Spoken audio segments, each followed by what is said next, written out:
नमस्कार सांग माने मु लिपि आपण मानक स्वागत करुछि आजिर वीडियो को। आज आम मैंने तैयारी करबा लाउरे परोटा। लाउर परोटा सहित आम गोटे टमाटर मीठा चटनी मध्य प्रस्तुत करबा परोटा सहित खाइबार लागि। देखो सेति पय गोटे लाउ अध केजी लाउ गोटे ताकू चोपा छड़े करी एमती ग्रेटर साहाय्य रे ग्रेट करनी छी बा कद्दूकस करनी छी। आपण पाखरे जहाँ थिबो सेतिरे आपण एमती कोरी नेबे। तापरे गोटे धड़ा कपड़ा बा सूता कपड़ा रे आपण सेई जो लाउ को कोरी थिबे ता देह टिके लूण पकई करी आपण माने ताकू सब रस बाहर कर नेबे। काहेना आमे एटा लाउ रो जो कद्दूकस करके बाहर करले एभली भलो भाबरे चुपुड़ी करी सब काढी नेबी रस।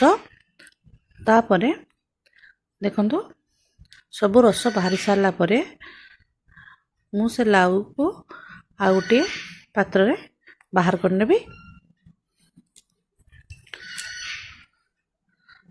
एटा को आमे पूरा भाव व्यवहार करिबा। मोर गोटे कप खने पानी बाहर पड़छि। मु एठी गोटे कप अट्टा रे 2 चम्मच खंडे सूजी मिसेछि आउ लूण स्वाद अनुसार। ता सहित आमे किछि जुआनी मध्य पकाइबा। जुआनी को हाथ रे एमती घसिकी पकेबे जदा तार फ्लेवरटा बाहर थाए। आ गोटे चम्मच खंडे तेल पकई देबे। तापरे ताको भलो भाबरे गोळाई नेबे। गोळाई सारला परे आमे जो लाउ रु चुपुड़ी की जो पानीटा बाहर करथिला सेई पानी साहाय्य रे आमे एई अटा चकटी दबा। प्रथमे आमे से पानी ताको सब दे दबा।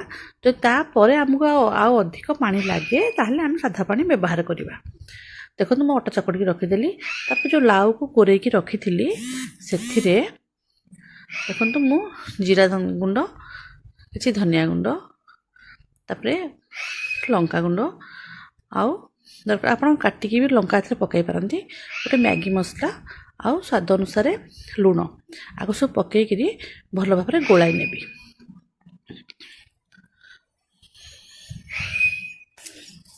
भल भाव सब गोलाई नेबी। देखो भल भाव सब गोली सारला परे तापरे आमे परोटा प्रस्तुत करिबा। देखो सांग मान तापरे मंडा पिठा जेमती गढ़ंती सेमती मु से जो अट्टा को मंडा पिठा भलिया गढ़ी करी ता भितर से लाउ को पूरा को दे करी ता गोल गोल परोटा बेली नेबी। जेमती आपण आलू पड़ा परोटा करूछंती सेमती एटा मध्य प्रस्तुत करिवे। प्रथमे मु सब गोला गुड़ी प्रस्तुत रखी दउछि। तापरे अट्टा दे करी आपण बेली देबे। भल करी गोल गोल रे बेली देबे। देखंतु ए भली भाबरे आपण लाउ को परोटा प्रस्तुत करिवे। साधारणतः छुआ माने लाउ देले खाइ नथांती किंतु ए भली परोटा कर देले से माने आराम से खाइ दियंती। वर्तमान मोर परोटाटी हेइ सारछि।